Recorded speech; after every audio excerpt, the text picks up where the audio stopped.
অভিনেতা সোহম কিন্তু আগেই উঠে এসেছে। লোকসভা নির্বাচন 2024-এর কারণে কিন্তু নয়, তিনি এসেছেন একেবারেই তার ব্যক্তিগত বিষয়ের জন্য।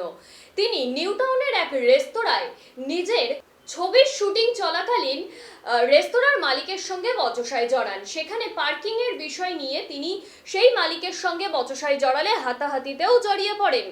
সেই রেস্তোরাঁর মালিক কিন্তু তার বিরুদ্ধে একাধিক অভিযোগ এনেছিলেন। অপরদিকে সোহম তার নিজের দোষ স্বীকার করে কিন্তু উল্টো সেই মালিকের উপর এফআইআর দায়ের করেন। আজ 11টার সময় বারাসাত আদালতে আত্মসমর্পণ করে জামিনের আবেদনও তিনি করেছিলেন। তারপর বারাসাত আদালত থেকে মাত্র 2000 টাকার বিনিময়ে জামিন পাওয়ার পর সেখান থেকে তিনি বেরিয়েও আসেন। আদালতে আত্মসমর্পণের পর দীর্ঘক্ষণ পিপি অফিসে বসেছিলেন তিনি। বেরিয়ে যাওয়ার সময় তিনি বলেন, রাজনৈতিক ও বিচারাধীন বিষয় নিয়ে এখন কিছু বলবো না। আদালত সূত্রের খবর, বিচারকের রায় আপাতত রিজার্ভে আছে।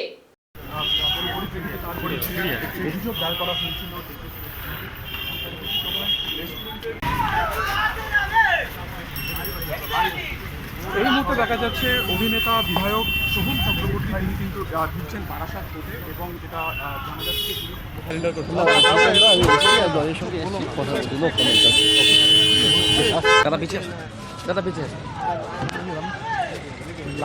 লাইভ আছে কিন্তু ঢুকছেন বারাসাত কোর্টে এবং যেটা জানা যাচ্ছে আগাম জামিন নিতে এসেছেন। রেস্টুরেন্টের অভিযোগ দায়ের করা হয়েছিল ইয়ে রয়েছে, যেমন অ্যাকর্ডিংলি এখনো অর্ডার কোনো পাস করেননি। উনি দুটোর পরে অর্ডার পাস করেন। কিন্তু তাহলে বেরিয়ে যাচ্ছে কিভাবে? মানে এতক্ষণ ধরে পিপি উনি থাকবেন, এখানেই থাকবেন। কে থাকবে? উনি থাকবেন, ডিএম অফিসে কাজ আছে, ওখান থেকে কাজ করে আসবেন। সোহম চক্রবর্তী তো অভিযুক্ত, অবভিয়াসলি হ্যাঁ, ক্যালেন্ডার করে সেটি এইভাবে বেরিয়ে কোর্ট থেকে যেহেতু বেলেবেল সেকশন, সাবসিকুয়েন্টলি উনি আছেন, উনি আমাদের চার্জে রয়েছেন, অ্যাডভোকেট বা চার্জে নিয়েছি, সুতরাং আমরাই আপনাকে বিতর্ক তৈরি হচ্ছে। দীর্ঘক্ষণ পিপি রুমে বসেছিল আদালতে, আবার পিপি অফিসে বসে থাকতেই পারে, তাতে অসুবিধা কোথায়? এখানে তো বেলেবেল সেকশন, সাবসিকুয়েন্টলি উনি অন্য কাজে পিপি অফিসে এসছে, আসতেই পারবে, অন্য ম্যাটার রয়েছে।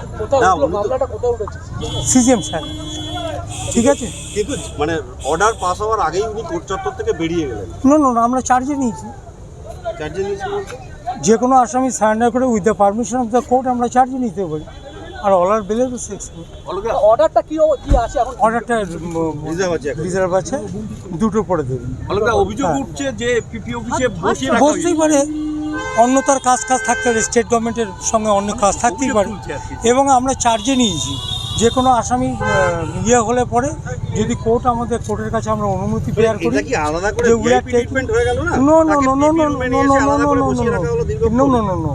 এটা আপনার ভুল বুঝছেন। ব্যাপারটা হচ্ছে যে কোনো আসামি যখনই সারেন্ডার হবে আমরা কোর্টের কাছে পেয়ার করি যে we are taking charge of the 21 persons in the custody of the learned advocates.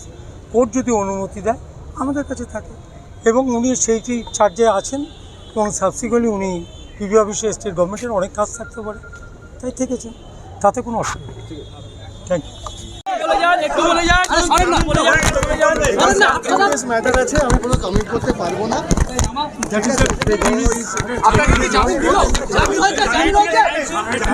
আমার কোনো কমেন্ট করার বিষয় উচিত হবে না, যেটা আন্ডার অলরেডি সাবজুডিস আছে।